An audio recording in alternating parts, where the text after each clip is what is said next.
Our/AITA roommate brought strangers into our home, so I exposed her lies. AITA for exposing my roommate's lies to the strangers she's been sneaking into our apartment. I'm shaking as I write this. I just walked into my kitchen at 2 a.m. to get water and found a complete stranger making himself a sandwich with my food. When I asked who he was, he casually said, "Oh hey, Sarah's roommate. She told me you wouldn't be home until tomorrow." This is the 4th time in 3 weeks. I, 23F, live with Sarah, 22F, in a 2-bedroom apartment near campus. We've been roommates for 8 months and things were fine until about a month ago when I started finding random people in our shared spaces.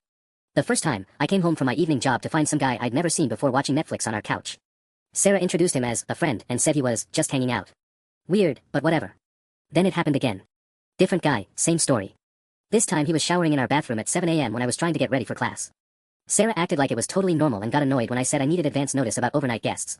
But tonight's encounter revealed everything. After the sandwich guy left, I confronted Sarah. Turns out, she's been meeting guys on dating apps and telling them she lives alone. She's been giving them our address, our door code, and even a spare key when she's not home yet. These aren't friends or boyfriends, they're literal strangers from the internet who think they're coming to her private apartment. When I asked about my missing leftovers, phone charger, and the $20 that disappeared from my desk, she just shrugged and said, "Maybe you misplaced them." But now I'm wondering if her guests have been helping themselves to my stuff while I'm at work or class. I feel completely violated. Our apartment doesn't feel safe anymore. I changed my door code twice, but Sarah keeps giving out the new one. I asked her to stop bringing strangers over without warning me, and she said I was being controlling and jealous of her dating life. She claims she has every right to have people over and that I'm overreacting. Here's where I might be the asshole. I was so fed up that I did some detective work. Sarah leaves her dating apps logged in on our shared tablet sometimes. I found conversations with at least 6 different guys from the past month where she explicitly told them she lives alone and they could come over anytime. Some of these conversations were happening while the guys were already in our apartment. So I created a group text. I got all their numbers from her messages and sent them a message explaining that Sarah actually has a roommate, me, that I never consented to strangers having access to our home, and that they should know she's been lying about her living situation. I told them I wasn't trying to cause drama, but I felt unsafe and needed them to understand the real situation. Within an hour, 3 of them had responded saying they had no idea she had a roommate and felt misled. One guy said he was uncomfortable that Sarah had lied about something so basic and that he wouldn't have come over if he'd known the truth. Sarah found out about the group text this morning and absolutely lost it. She's calling me petty, vindictive, and says I sabotaged her dating life and humiliated her. She claims I violated her privacy by looking at her messages and that I had no right to contact these guys. Now she's giving me the silent treatment and I'm wondering if I went too far. But I genuinely don't feel safe in my own home anymore. AITA. Update, it's been 24 hours and everything is so much worse. I thought Sarah's silent treatment would be the end of it, but I was so wrong. This morning I woke up to find that she had changed all the locks overnight without telling me. I literally couldn't get back into my own apartment after my 8 a.m. class. I had to call our landlord, Mr. Peterson, who was not happy about being dragged into roommate drama at 10 a.m. on a Tuesday. Turns out Sarah told him that I had been harassing her dates and stalking her online activity and that she felt unsafe living with me. She spun the entire story to make me look like some psycho roommate who was sabotaging her love life out of jealousy. Mr. Peterson actually asked me if I needed professional help dealing with my boundary issues. I tried to explain the real situation, about the strangers, the missing items, the lies about living alone, but Sarah had already planted seeds of doubt. She even showed him screenshots of the group text I sent, completely out of context, making it look like I randomly decided to harass her innocent dates. She conveniently left out the part where these innocent dates have been treating our apartment like a hotel. The locksmith bill. $340. Guess who Sarah expects to split it with her? When I refused, she said she'd be forced to pursue other options to get the money back. I have no idea what that means, but it sounded like a threat. But wait, it gets worse. Remember how I said 3 of the guys responded to my group text? Well, apparently Sarah has been doing damage control. She's been calling and texting all of them individually, feeding them some sob story about how I'm her unstable roommate who's obsessed with ruining her happiness. One of them, the sandwich guy from that first night, actually showed up at our apartment yesterday evening looking for me. Not for Sarah. For me. He wanted to talk about how I was causing problems for Sarah and suggested I should back off and let her live her life. The way he said it felt threatening, and the fact that he knew I'd be home from work at that time really freaked me out. How does this random stranger know my schedule? Sarah was conveniently not home during his visit, but I saw her car parked 2 blocks away when I looked out the window. I think she sent him to intimidate me. I tried talking to my parents about the situation, but they're 8 hours away and keep saying this sounds like normal roommate growing pains, that I should work out like an adult. They don't understand that I'm not dealing with dirty dishes or loud music. I'm dealing with my safety being compromised by complete strangers who now apparently see me as the villain in Sarah's twisted narrative. My few close friends are tired of hearing about it. My best friend Jessica actually said, maybe you should have just talked to Sarah first instead of going nuclear with the group text. But I did talk to Sarah. Multiple times. She dismissed my concerns and kept giving strangers access to our home. The worst part? I found out from our downstairs neighbor that Sarah has been telling people in our building that I'm mentally unstable and making up stories about her having guys over. Mrs. Chen from 2B actually asked me yesterday if I was getting the help I need and offered to give me the number for campus counseling services. Sarah is systematically destroying my reputation while playing the victim. And these guys she's been lying to. They're taking her side because she got to them first with her version of events. I don't know what to do. I feel trapped in my own home, and now I'm being painted as the crazy one. Was exposing her lies really worth all this? Update 2, I think Sarah is trying to get me kicked out, and it might be working. It's been 3 days since my last update and I'm honestly scared to be in my own apartment. Sarah has escalated this beyond anything I thought possible. Yesterday, I came home from my part-time job at the campus bookstore to find our landlord Mr. Peterson sitting at our kitchen table with Sarah and two of her dating app guys. Not one, two. Apparently this was an intervention that Sarah organized to address my concerning behavior. Mr. Peterson started the conversation by saying he'd received multiple complaints about my conduct and that several people had expressed concerns about my mental stability and harassment of other tenants. I was completely blindsided. What other tenants? What complaints? That's when Sarah dropped the bomb. She's been telling these guys that I've been stalking them. The sandwich guy, who I now know is named Derek, claimed I'd been watching him from our window and taking pictures of him when he visits. Complete lie. The other guy, Marcus, said I'd been following him around campus and asking his friends questions about his relationship with Sarah. Another total fabrication. But here's the thing that made my blood run cold. They had details about my schedule that only someone tracking my movements would know. Derek mentioned that I always get home from work at 6:15 and check the mailbox first. Marcus knew that I have a Tuesday night study group at the library and usually don't get back until 10 p.m. I've never told Sarah my exact schedule, but someone has clearly been watching me closely enough to know these details. The thought that these strangers have been monitoring my daily routine is absolutely terrifying. Mr. Peterson asked if the allegations were true. When I tried to defend myself and explain about the unauthorized guests and the lies about living alone, Sarah started crying. Actual tears, talking about how scared she's been living with me and how I've been retaliating against her for having a social life. The two guys immediately jumped to comfort her, shooting me looks like I was some kind of monster. Derek actually said, "Look how upset you're making her," as if I was the one who created this entire situation. Then Sarah pulled out her phone and showed Mr. Peterson a recording of me confronting her about the strangers in our apartment. But it was edited. All you could hear was me raising my voice and saying things like, "This needs to stop," and "I don't feel safe," but none of her responses or the context about why I was upset. It made me sound completely unhinged. When did she record me? How long has she been planning this? Mr. Peterson said he's strongly considering not renewing my lease when it expires in 4 months. He suggested I might be happier living alone since I clearly have difficulty sharing space with others. Sarah nodded along sadly, playing the perfect victim. After they left, I tried to call my parents again, but they're frustrated with me for letting this roommate situation spiral out of control. My mom actually asked if I'd been antagonizing Sarah and suggested maybe I should look into therapy to work on my conflict resolution skills. I feel like I'm losing my mind.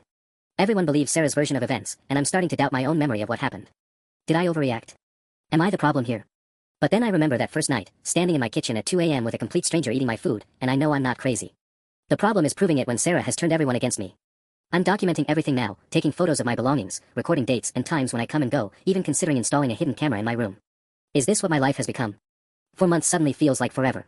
Update 3, Sarah crossed a line I never thought she would, and now I have proof of what she's really been doing. It's been a week since the intervention, and I thought things couldn't get any worse. I was wrong. So incredibly wrong.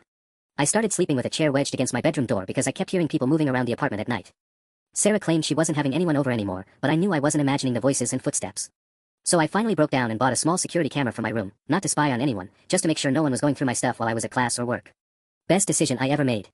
Tuesday night, I was at my study group when I got a motion alert on my phone from the camera app. Someone was in my room. I watched in real time as a guy I'd never seen before went through my dresser drawers, my desk, and even looked under my mattress. He was clearly searching for something specific, taking his time, not just randomly snooping. I left the library immediately and drove home, but by the time I got there, he was gone. Sarah was on the couch watching Netflix, acting completely normal. When I asked if anyone had been over, she looked me dead in the eye and said no, she'd been home alone all evening, catching up on shows. I had video evidence of someone ransacking my room, and she was still lying to my face. But that's not even the worst part. When I reviewed more footage from the past few days, I discovered Sarah has been giving these guys tours of my room when I'm not home. The camera caught her bringing different men into my space, pointing out my belongings, even letting them sit on my bed. One guy was wearing my university sweatshirt in the hallway, my sweatshirt that I'd been looking for all week. She's been treating my private space like it's part of the entertainment. Like I'm not a real person who lives there. I finally had proof, so I texted her the video of the guy going through my dresser. Her response: "That's illegal recording without consent. I could have you arrested for that." Not, "I'm sorry someone violated your privacy." Not, "I had no idea he went in there." Just immediate threats about the legality of my camera. That's when I realized Sarah isn't just lying to protect her dating life, she's actively facilitating these guys taking my stuff. The missing food, the $20, my phone charger, my sweatshirt. She's been letting them help themselves to whatever they want, probably telling them it's fine because I'm just the crazy roommate who won't be believed anyway. I called campus security to report the theft, but when Officer Martinez came to take the report, Sarah had already gotten to him too. She told him I'd been secretly recording people and making false accusations because I'm jealous and unstable. She even mentioned the group text from weeks ago as evidence of my pattern of harassment. Officer Martinez spent more time lecturing me about roommate boundaries and proper conflict resolution than investigating the actual break-in.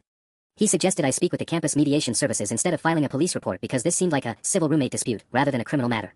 I showed him the video of the stranger going through my belongings, but Sarah claimed she had no idea who he was and suggested I might have staged it somehow. Officer Martinez actually nodded along like that made sense. Now Sarah is demanding I remove the camera, saying it violates her right to privacy in our shared living space. She's threatened to tell Mr. Peterson that I'm surveilling her and her guests without permission. I can't remove my only source of protection, but I also can't afford to lose my housing. Sarah knows she has me trapped, and she's getting bolder. Last night I caught her whispering on the phone, and I swear I heard her say something about getting rid of the problem permanently. I'm running out of options, and I think Sarah is planning something big. Update 4. Sarah's master plan is working perfectly, and I just found out how deep this goes. I haven't slept more than 2 hours at a time in 3 days. Every sound in the hallway makes me jump, and I've started keeping my keys, wallet, and phone with me at all times, even when I'm just going to the bathroom. Yesterday morning, I discovered why Sarah was so confident about getting rid of me permanently. I ran into my academic advisor, Professor Williams, at the campus coffee shop, and she asked how I was adjusting to living alone. When I told her I had a roommate, she looked genuinely confused. She said Sarah had come to her office 2 weeks ago asking for advice about dealing with isolation after her roommate had moved out unexpectedly due to personal issues. Sarah has been telling the university administration that I've already left. That's when everything clicked. I rushed to the registrar's office and discovered that someone had submitted a change of address form for me, listing a completely different apartment complex across town. My student ID had been flagged with a note about housing instability and potential mental health concerns. When I tried to explain that I never moved, never filled out any forms, the registrar clerk looked at me like I was delusional. She showed me the paperwork, submitted online using my student portal, with what looked like my digital signature. But I never logged into that system. Sarah somehow got access to my university accounts. I immediately tried to change all my passwords, but discovered that my recovery email had been changed too. To an address I'd never seen before, sarahhelps2024@gmail.com. Sarah has been intercepting my password reset emails for weeks. The worst part? I found out she's been helpfully responding to emails from my professors as me. When I missed my biology midterm last week because I was dealing with the locksmith situation, I thought it was weird that Professor Martinez never responded to my makeup exam request. Turns out Sarah sent him a follow-up email from me saying I decided to withdraw from the class due to overwhelming personal problems and wouldn't need the makeup exam after all. She's been systematically destroying my academic standing while playing the concerned friend. I tried to fix everything at the registrar's office, but they said I'd need to file a formal identity theft report with campus security first. So I went back to Officer Martinez, who, surprise, already had a heads up about my situation from Sarah.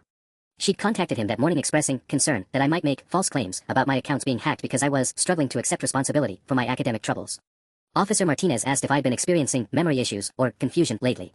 He suggested the password changes might be something I did myself during a stressful period and then forgot about. I'm being gaslit by my own university administration. But Sarah made one crucial mistake. The hidden camera in my room caught her using my laptop 3 nights ago while I was at work. The timestamp shows her logged into my student portal, and I have clear footage of her typing on MY computer in MY room. It's finally concrete proof that she's been sabotaging me. Except when I tried to access the footage yesterday, the camera's memory card was missing. Sarah was standing in the kitchen making coffee when I stormed out of my room, and she had the audacity to ask if I was looking for something. When I demanded to know where my memory card was, she suggested I might have misplaced it, like I've been misplacing a lot of things lately. She's been planning this for weeks, maybe months. Every lie, every manipulation, every stranger she brought over, it was all building toward this moment where everyone would believe I'm unstable and she's the victim. The scariest part is how good she is at this. I'm starting to understand that I never knew who Sarah really was. And now she has 4 months to completely destroy my life before the lease expires. I think she's going to succeed. Update 5. I found out who Sarah really is, and this goes way deeper than roommate drama. I couldn't sleep again last night, so I started doing what I should have done months ago, actually researching my roommate. What I found has me questioning everything I thought I knew about Sarah Martinez. Her name isn't even Sarah Martinez. I started with basic social media searches, then moved to university records I could access through the student directory. The Sarah Martinez enrolled in our school has a completely different photo, a girl with dark hair who's actually studying abroad in Spain this semester. Our Sarah doesn't appear in the directory at all. I dug deeper and found property records for our apartment. The original lease application shows Sarah Chen as the co-signer, not Martinez.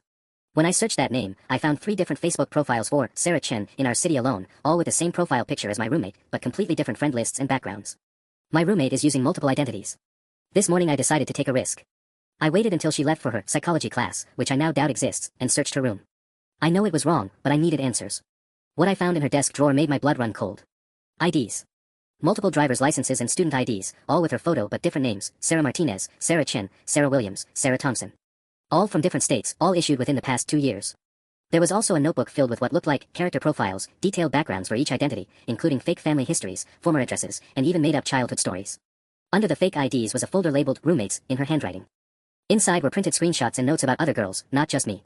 There was information about someone named Jessica from Denver apartment 2019 to 2020 and detailed notes about her class schedule, her boyfriend's name, even her parents' phone numbers. Another file for Amanda, Phoenix 2021, included photos of the girl's bedroom and a list of her valuable belongings.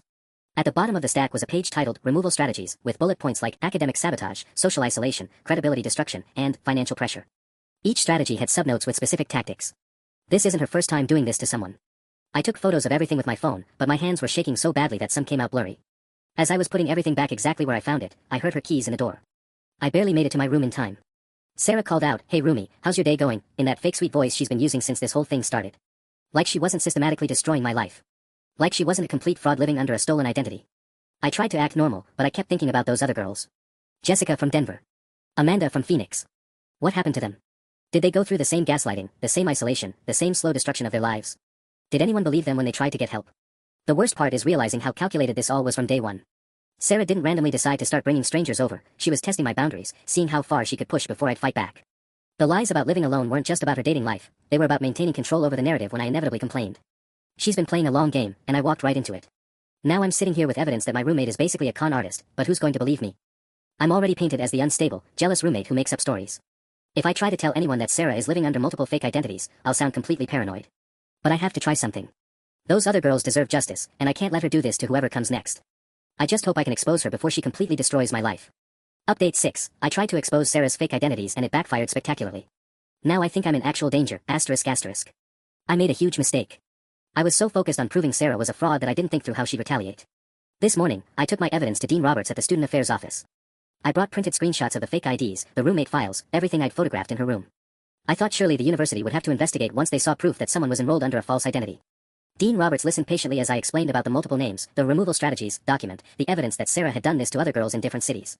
But when I finished, she just sighed and asked, "Have you been taking your medication regularly?" Apparently, Sarah had already been there. Yesterday. Right after I searched her room. Sarah told Dean Roberts that I'd been deteriorating rapidly and had started breaking into her personal belongings and fabricating elaborate conspiracy theories about her identity.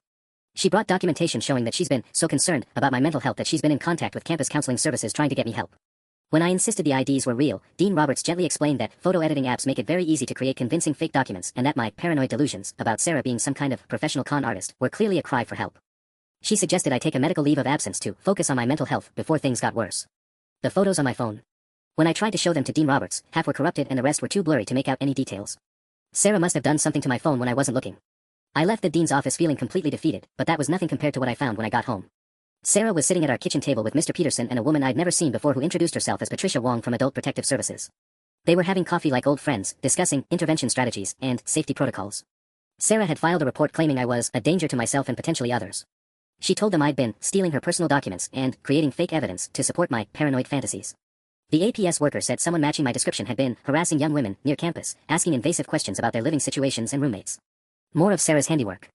She's been impersonating me around campus, building a case that I'm unstable and dangerous. Mr. Peterson announced that he's invoking the emergency clause in our lease. I have 72 hours to find alternative housing or face immediate eviction. He said Sarah has been more than patient with my escalating behavior, but everyone agrees I need professional intervention. The APS worker asked to inspect my room 4, concerning items that might indicate I was planning to hurt myself or Sarah. They found the hidden camera I'd installed for protection, which Sarah spun as evidence that I'd been surveilling and stalking her.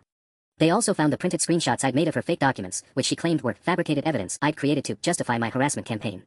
Everything I'd done to protect myself was being used as proof of my instability. After they left, Sarah dropped her concerned roommate act entirely. She looked me straight in the eye and said, "You should have just moved out quietly when you had the chance." When I asked what she wanted from me, she smiled and said, "Nothing anymore. You've served your purpose." That's when I realized this was never about getting me to leave. Sarah needed a scapegoat, someone to blame when her con inevitably unraveled. She's been setting me up to take the fall for whatever she's really doing here. I have 72 hours to figure out what that is before I lose everything. And I'm starting to think Sarah won't let me just walk away quietly. I know too much about her operation now. I think I'm in real danger. Update 7. I found out what happened to the other girls, and I'm next on Sarah's list. I've been hiding in the 24-hour library since yesterday because I'm too scared to go back to the apartment. What I discovered about Jessica and Amanda has me convinced that Sarah isn't just running cons, she's doing something much worse. After the APS visit, I knew I had 72 hours before eviction, so I decided to track down Sarah's previous victims. I started with Jessica from Denver. It took hours of searching through old news articles and social media, but I finally found her. Jessica Morrison, 22, University of Colorado, Denver. Last seen April 15, 2020. Her roommate, described in the missing person report as Sarah Chen, also 22, told police that Jessica had been acting erratically and making paranoid accusations before she packed her things and left in the middle of the night.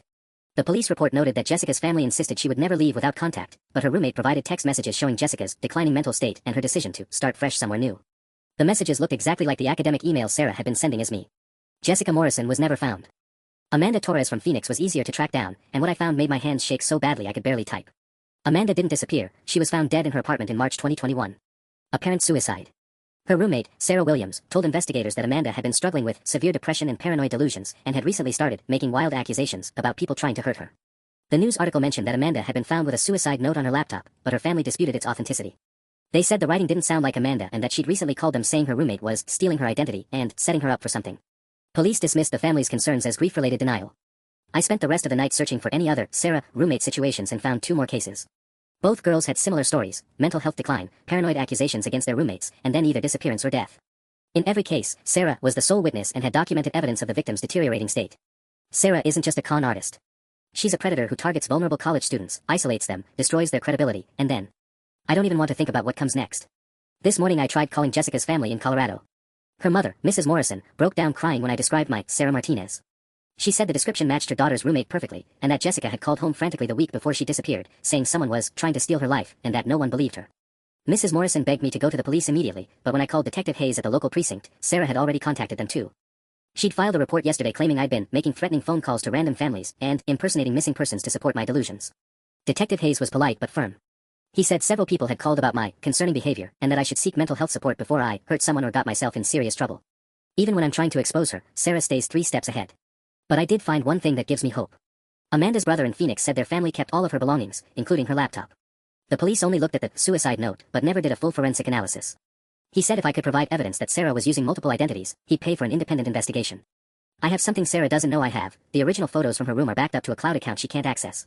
The files may be corrupted on my phone, but the originals are still stored online. I'm going to send everything to Amanda's family and Mrs. Morrison. Even if I can't save myself, maybe I can finally get justice for Jessica and Amanda. But I have to be careful. Sarah thinks she's eliminated all my evidence, which means she's probably moving into the final phase of whatever she has planned. I just hope I can expose her before I become another troubled college student who couldn't handle the pressure. Update 8. Sarah knows I'm onto her real identity, and she's accelerating her timeline. I think she's planning to frame me for something big, asterisk asterisk. I made it through the night in the library, but when I tried to access my cloud backup this morning, my account had been suspended. Sarah somehow convinced the tech company that I was using their service to store and distribute fraudulent documents and harass innocent people. All my evidence is gone. But that's not even the scariest part. When I finally worked up the courage to go back to the apartment to grab some clothes, I found Sarah packing my belongings into boxes. She looked up casually when I walked in and said, "Oh good, you're here. I'm helping you move out since you've been too stressed to handle it yourself." She was packing things I never would have packed together, my prescription bottles mixed with my textbooks, my journal thrown in with random kitchen utensils. Like she was deliberately creating chaos, making it look like I'd left in a frantic, unstable state. Where exactly am I supposed to be moving to?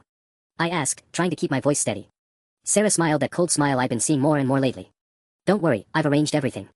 There's a nice facility about an hour outside town that specializes in helping students who are struggling with adjustment issues."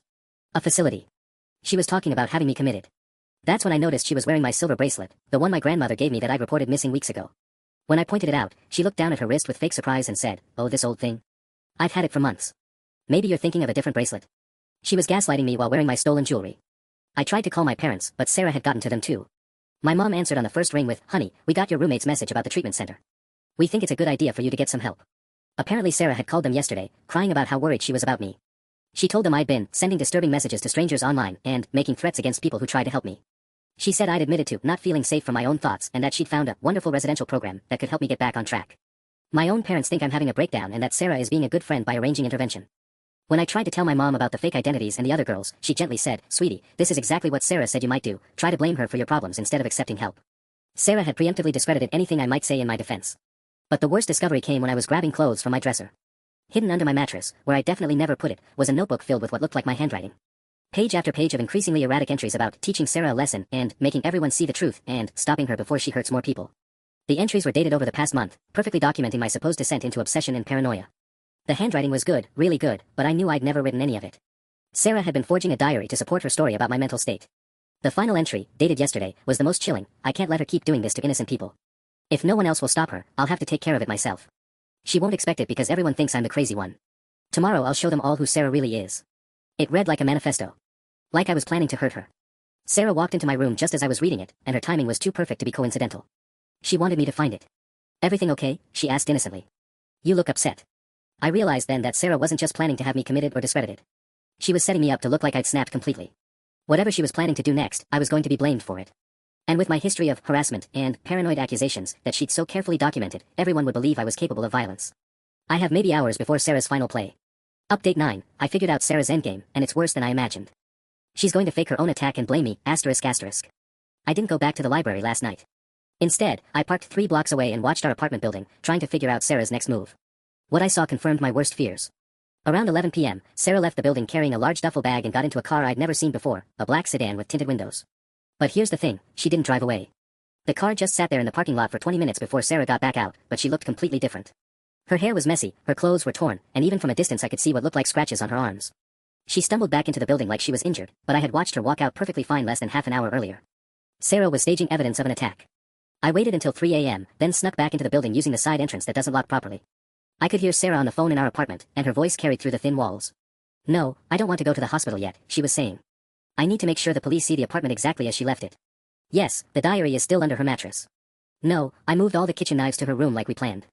Kitchen knives. In my room." She was planting weapons to make it look like I'd been preparing to hurt her. I heard her mention meeting someone named Marcus in the morning to go over the final details, and that everything needed to be wrapped up before the landlord's inspection at noon. She kept emphasizing that the timeline was critical and that she couldn't have any loose ends. That's when I realized Marcus wasn't one of her random dating app guys, he was her partner in whatever this operation was. The whole dating app story was just another layer of misdirection. I managed to slip into the apartment while Sarah was in the bathroom and saw what she'd done to my room. It looked like a crime scene. Furniture was overturned, papers were scattered everywhere, and there were dark stains on my pillow that looked disturbingly like blood. My desk drawers were pulled out and dumped, like someone had been searching frantically for something or had thrown a violent rage. But the most terrifying detail was the kitchen knives arranged on my desk in a neat row, with what looked like a planning document next to them titled, "Making Her Pay." The handwriting matched the forged diary entries perfectly. Sarah had turned my room into evidence of premeditated violence. I took photos with my phone, but I knew they wouldn't matter. By now, Sarah had probably already called the police to report a break-in or attack by her unstable roommate. The responding officers would find exactly what she wanted them to find, an apartment that looked like a crime scene, a victim with visible injuries, and a suspect with a documented history of harassment and mental instability. The beautiful part of her plan was that I couldn't even run. If I disappeared now, it would just confirm everyone's belief that I'd finally snapped and hurt Sarah before fleeing. My absence would be treated as guilt, and there'd be a manhunt with me as the dangerous suspect. But if I stayed, I'd be walking into a trap where all the evidence pointed to me as an attempted murderer. I'm writing this from an all-night diner downtown, trying to figure out if there's any way out of this. Sarah has spent months building the perfect frame job, and she's about to execute it flawlessly. In a few hours, the police will probably issue a warrant for my arrest. My parents will see news reports about their troubled daughter, who attacked her caring roommate. The university will use this as proof that they were right to be concerned about my mental state. Sarah will finally have her perfect victim story, and I'll be either in jail or completely discredited as a dangerous, delusional criminal. She's going to win, and there's nothing I can do to stop it. Update 10, I found Sarah's partner and discovered this is bigger than just identity theft. They're running a full-scale operation, ***. I couldn't just sit in that diner waiting to be arrested, so I decided to follow the only lead I had, finding Marcus before their meeting this morning. I drove back to campus and parked where I could watch the apartment building, hoping to catch sight of him. At 7 a.m., the black sedan from last night pulled up, and a man in his 30s got out. He was older than any college student, wearing expensive clothes that screamed professional. This wasn't some random guy Sarah met on a dating app, this was someone with real resources. I followed him at a distance as he walked to the campus coffee shop. When he ordered, I heard him tell the barista his name was Detective Morrison and that he was working a case. My blood went cold. Morrison, like Jessica Morrison, the girl who disappeared in Denver. He was using her family name as a cover identity. That's when I realized how deep this really goes. Sarah isn't working alone, and they're not just targeting random roommates. They're using the names and identities of their previous victims as part of an ongoing operation. I managed to get close enough to overhear his phone conversation while he waited for his coffee. He was talking to someone about closing out the current asset and prepping the next location. He mentioned having 3 more sites lined up and needing to liquidate the current identity before moving to Phase 2 in Austin. They're running multiple cons simultaneously across different cities. But then he said something that made my hands shake. The insurance payout should clear by Friday, and then we can torch this identity completely. Sarah's getting too attached to this one anyway, she was supposed to close it out months ago. Insurance payout. They weren't just stealing identities and framing roommates, they were collecting money from it. Probably life insurance policies taken out on their victims, or disability claims based on the mental health crises they orchestrated. Marcus finished his call and headed toward our apartment building. I knew I had maybe 30 minutes before they finalized whatever they were planning to do to me today. But now I had something I didn't have before, proof that this was an organized operation, not just Sarah's personal vendetta. I drove straight to the FBI field office downtown. I know it sounds crazy, but local police were already compromised by Sarah's manipulation. I needed someone who could see the bigger picture. The receptionist tried to dismiss me as another domestic dispute until I mentioned organized identity theft across state lines and insurance fraud. That got me 5 minutes with Agent Patricia Chen, who listened with increasing attention as I explained about the multiple identities, the pattern of victims, and what I just overheard about other locations. Agent Chen asked me to write down everything I could remember about the phone conversation, especially the part about Austin and the insurance payout. She said if even half of what I was describing was true, they were looking at a federal investigation. But then her phone buzzed, and her expression changed completely. She looked at the message and then back at me with obvious concern. "Ms. Johnson," she said carefully, "I just received an alert that you're wanted for questioning in connection with an assault that occurred this morning. Campus police are looking for you." Sarah had pulled the trigger. Whatever fake attack she'd staged, she'd already reported it, and now I was officially a suspect on the run.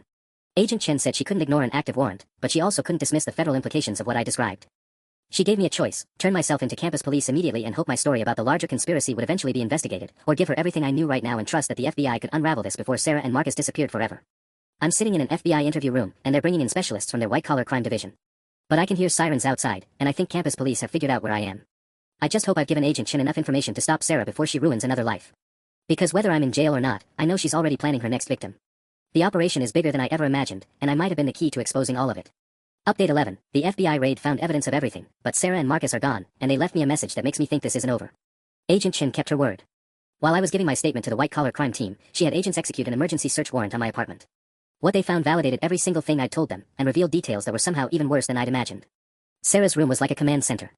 Behind her dresser, agents found a hidden panel containing dozens of fake documents, multiple laptops, and files on at least 12 different victims across 6 states. The removal strategies notebook I'd photographed was just one of many. They had detailed psychological profiles on each target, complete with family information, financial records, and what they called exploitation timelines. Agent Rodriguez, who's now heading the case, said they found evidence of insurance fraud totaling over $800,000. Sarah and Marcus had been taking out policies on their victims, then either collecting death benefits or disability payments after orchestrating their disappearances or mental health crises. The most chilling discovery was a spreadsheet labeled Active Projects with my name at the top, followed by 3 other girls in different cities, Ashley in Austin, Morgan in Portland, and someone called Target Phoenix 2 with just initials. Sarah and Marcus were running this operation on at least 4 college students simultaneously. But here's what's terrifying: when the FBI arrived at the apartment, Sarah and Marcus were already gone. Not recently gone, like they'd fled when they saw police cars. The apartment was cleaned out professionally, with even the trash cans emptied and surfaces wiped down. Agent Rodriguez said it looked like they'd been planning their exit for days. They knew I'd figured it out, and they'd already moved to phase 2. Campus police dropped the assault charges once the FBI explained what they'd uncovered, but the relief I felt was short-lived. Agent Chin pulled me aside after the search and showed me something that made my stomach drop. Sarah had left a note on my pillow, not hidden, not secret, but placed deliberately where investigators would find it. Written in her fake version of my handwriting, it said, "I know you think you've won, but this game isn't over. You've met Sarah Martinez, but you don't know who I really am. See you soon. A friend." She wanted me to know she'd escaped. This was a taunt, not a goodbye. Agent Rodriguez tried to reassure me that they'd have a federal manhunt within hours, but Sarah and Marcus had clearly been planning this exit strategy for months. They probably had new identities ready, new locations scouted, and new victims already selected. The other terrifying revelation came when they analyzed my laptop. Sarah hadn't just been accessing my university accounts, she'd installed sophisticated monitoring software that tracked every keystroke, every website I visited, every email I sent. She knew about my research into Jessica and Amanda before I'd even finished it. She knew I'd found the fake IDs the moment I photographed them. She'd been watching me discover the truth in real time, staying ahead of every move I made. Agent Chen said they're working with local FBI offices in Austin and Portland to warn the other potential victims, but there's no guarantee they'll reach them in time. Sarah and Marcus have had months to establish their credibility with those girls, to begin the isolation and manipulation process. I'm staying in protective custody until they determine if I'm still a target, but honestly, I don't think Sarah cares about me anymore. I served my purpose, I helped them refine their operation and provided a test case for their psychological manipulation tactics. Now they're moving on to bigger targets in new cities, armed with everything they learned from destroying my life. The FBI keeps saying this is a major breakthrough that could save multiple lives, but all I can think about are those other girls who have no idea what's coming. Ashley in Austin. Morgan in Portland. Target Phoenix 2. They're living with monsters who are wearing their best friends' faces, and they don't even know it yet. Update 12. The other victims are fighting back, but Sarah and Marcus are hunting us all down systematically. The FBI's protective custody lasted exactly 3 days before everything went sideways again. Agent Chin thought they had Sarah and Marcus contained to the southwest region, but they were wrong. Dead wrong. Yesterday morning, I got a call on the secure phone they'd given me. The voice was shaky, terrified, but determined. Is this the girl from the university? The one who exposed Sarah Martinez? It was Ashley from Austin. She'd managed to contact the FBI after agents warned her about her roommate, Sarah Michaels, and she'd asked to speak with me directly. What she told me made my blood run cold. She's not in Austin anymore, Ashley said. 2 days ago, Sarah told me she had a family emergency and needed to leave town suddenly. But I found the FBI business card you guys sent hidden in her trash. She saw your warning coming. Ashley had done her own investigating after the agents left. She'd found the same kind of setup in her roommate's room, fake documents, psychological profiles, even files about me with detailed notes about what went wrong with the previous operation. But Sarah had learned from her mistakes with me. Ashley found contingency plans for rapid extraction and target elimination that were far more sophisticated than anything Sarah had tried before. They weren't just running cons anymore, they were treating this like a military operation. There's something else, Ashley continued. I found a map with addresses marked in different cities. Yours was on there, marked with a red X. So was mine. But there were 3 others with dates next to them. Sarah wasn't just disappearing, she was systematically tying up loose ends. We weren't former victims anymore, we were witnesses who needed to be silenced. Agent Rodriguez tried to increase my security after Ashley's call, but that night I got another message that proved nowhere was safe. Someone had slipped an envelope under my hotel room door despite the federal agent stationed in the hallway. Inside was a single photo, me sitting at the FBI field office, taken from across the street. On the back, written in Sarah's neat handwriting, protective custody only works if you stay protected. But you can't hide forever. She was watching me. Even with federal agents, even in a secure location, Sarah had found me. But the message that really terrified me came this morning. My phone rang at 6 a.m. with a call from a Portland number. It was Morgan, the girl Sarah and Marcus were targeting there, but she wasn't calling for help. I know who you are, Morgan said, her voice cold and controlled. Sarah told me all about you. About how you've been stalking her across the country, making up stories, trying to destroy her life. My heart sank. Morgan, whatever she's told you isn't true. The FBI can verify. The FBI. Morgan laughed. You mean the people Sarah said you'd probably try to involve to make your delusions seem more real? She warned me you might contact law enforcement. Sarah had gotten to Morgan first. She'd preemptively discredited not just me, but the entire federal investigation. Sarah's been so worried about you, Morgan continued. She's been trying to help you get the mental health support you need, but you keep escalating. She's scared of what you might do next. I realized with horror that Sarah wasn't just eliminating witnesses, she was recruiting allies. Morgan wasn't another victim anymore, she was a believer in Sarah's version of events, someone who would actively help hunt me down while thinking she was protecting an innocent person. Morgan, please listen to me. But the line went dead. Agent Rodriguez found me 20 minutes later, sitting on my hotel room floor, shaking. When I told him about Morgan's call, his expression grew grim. We lost contact with our Portland team 6 hours ago, he said quietly. They went to check on the target and never reported back. Sarah and Marcus weren't just staying ahead of us anymore. They were picking off the investigators one by one. And they were turning our own rescue attempts against us, using each intervention as proof of our harassment campaign. I'm not in protective custody anymore. I'm in a cage, waiting for Sarah to decide when to spring her final trap. Update 13, I escaped protective custody and found Sarah's real target. She's not after me anymore, she's building an army. I couldn't just sit in that hotel room waiting to die, so I did something Agent Rodriguez is probably having a heart attack about right now. I ran. Not away from Sarah, but toward her. I'd been thinking about this all wrong. Sarah wasn't trying to eliminate witnesses randomly, she was following a pattern. Every city, every victim, every roommate situation was carefully selected. I spent hours going through the case files Agent Chen had shared with me, mapping out the locations, the universities, the timing of each operation. That's when I saw it. Sarah wasn't running cons for money anymore. The insurance fraud was just funding for something much bigger. Every single victim was a psychology major. Every single university had a top-rated criminal justice program. Every single location was within driving distance of a major FBI field office. Sarah was recruiting from the exact pool of students who would go on to become federal agents, criminal psychologists, and law enforcement officers. She wasn't just stealing identities, she was infiltrating the next generation of people who would be hunting criminals like her. I stole a car from the hotel parking lot, sorry, Agent Rodriguez, and drove straight to Phoenix. If I was right about the pattern, Target Phoenix, too, wasn't some random roommate situation. It was someone Sarah had been grooming for months, someone who was about to graduate with a criminal justice degree and had already been accepted into the FBI training program. I found her at Arizona State University, Rebecca Martinez. Of course Sarah would use a variation of her own fake name. 21 years old, straight-A student, scheduled to report to Quantico in 8 weeks. Her roommate was listed as Sarah Chen, but when I saw her photo on a university directory, my blood went cold. It wasn't Sarah at all. It was Morgan from Portland. Sarah had completely transformed Morgan into her partner, just like Marcus had probably been transformed from a previous victim. The girl I'd spoken to on the phone yesterday wasn't just offending Sarah, she was Sarah now, carrying on the operation while the original Sarah moved on to an even bigger target. I waited outside Rebecca's apartment building until I saw Sarah Chen leave for her evening class. Then I followed her, keeping far enough back to avoid detection. But instead of going to campus, Morgan as Sarah drove to a storage facility on the outskirts of town. Inside Unit 247, I watched through a gap in the metal door as she met with 2 other people, a woman I'd never seen before and Marcus. But Marcus looked different now, professional in a way that made my skin crawl. He was wearing an FBI windbreaker. They had someone inside the bureau already. I couldn't hear everything they were saying, but I caught fragments. Quantico infiltration ahead of schedule, and the Phoenix asset is ready for activation, and eliminate the original witnesses before the transition. That's when I understood the true scope of what Sarah had built. This wasn't just identity theft or insurance fraud. She was running a long-term operation to place her people inside federal law enforcement. Every victim who didn't disappear or die became a recruit. Every successful manipulation was a training exercise for infiltrating the system that was supposed to catch criminals like her. And the elimination of original witnesses meant me, Ashley, and anyone else who knew about Sarah's real identity. I was creeping closer to hear more when my phone buzzed with a text from an unknown number. Turn around. Sarah Martinez, the real Sarah, was standing 20 feet behind me, smiling that cold smile I'd come to know so well. I was wondering when you'd figure it out, she said quietly. Took you longer than I expected, honestly. But don't worry, you're going to help us with one final test before we retire your case permanently. She wasn't alone. Rebecca Martinez was with her, but her eyes were glassy and unfocused in a way that made me think of the other victims in their final days. Rebecca's going to kill you, Sarah explained conversationally. A psychotic break triggered by the stress of her upcoming FBI training. Very tragic. But it will prove she's ready for deep cover work. I ran. Update 14 final, I survived, Sarah's network is destroyed, and the FBI has them all. But the victory came at a cost I never expected, asterisk asterisk. I ran faster than I'd ever run in my life, but Sarah had planned for this too. Every exit from the storage facility was blocked by her people. I counted at least 6 of them, all young women who looked like college students but moved with military precision. Rebecca was chasing me with that glassy-eyed stare, but she was clumsy, unfocused. Whatever psychological conditioning Sarah had put her through wasn't complete yet.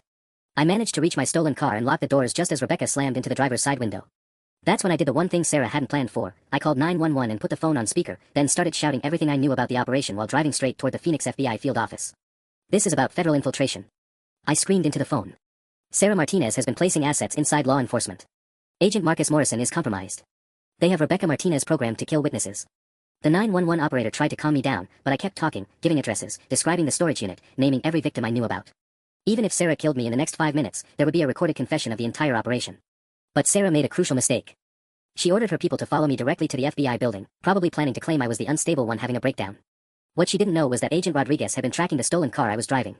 When I screeched into the FBI parking lot with 6 cars full of Sarah's people chasing me, federal agents were already waiting with weapons drawn. The confrontation lasted less than 10 minutes. Rebecca tried to attack me on the front steps of the building, but Agent Chin tackled her before she could reach me. Sarah attempted to spin her usual story about me being delusional, but this time she had a problem. There were too many people involved, and some of them broke under federal questioning immediately. Marcus Morrison cracked first. When faced with treason charges for infiltrating federal law enforcement, he gave up everything. The real scope of Sarah's operation was staggering, over 30 active assets across 12 states, including 2 people already working inside various government agencies. Sarah herself never admitted to anything, but they found her real identity buried under 7 layers of false documentation. Her actual name is Sandra Williams, and she'd been running variations of this operation for 8 years. The FBI estimates she was responsible for at least 15 disappearances and deaths, with dozens more people psychologically destroyed by her manipulations. Ashley from Austin was found safe. She'd been hiding in protective custody with the Texas Rangers after figuring out the federal system was compromised. Morgan from Portland, that was harder. She'd been so thoroughly conditioned by Sarah that deprogramming her is taking months of therapy. But she's alive, and she's slowly remembering who she was before Sarah got to her. Rebecca is getting help too. The psychological conditioning Sarah had put her through was extensive but not irreversible. She's withdrawn from FBI training for now, but her doctors think she'll make a full recovery. Me. I'm testifying in federal court next month. Sandra Williams is facing 37 federal charges, and her network is being systematically dismantled. Agent Rodriguez said this is one of the largest domestic infiltration operations the FBI has ever uncovered. I'm back at university, with a new roommate who's actually just a normal college student worried about normal things like midterms and her boyfriend. I have PTSD and trust issues that I'm working through in therapy, but I'm alive. Sometimes I wake up thinking I hear Sarah's voice in the hallway, but then I remember she's in federal prison awaiting trial, and I can breathe again. The scariest part is knowing how close she came to succeeding. If I hadn't run that night, Rebecca would be at Quantico right now, and Sarah would have her perfect inside source. But we stopped her. Finally, permanently, completely. And that's enough.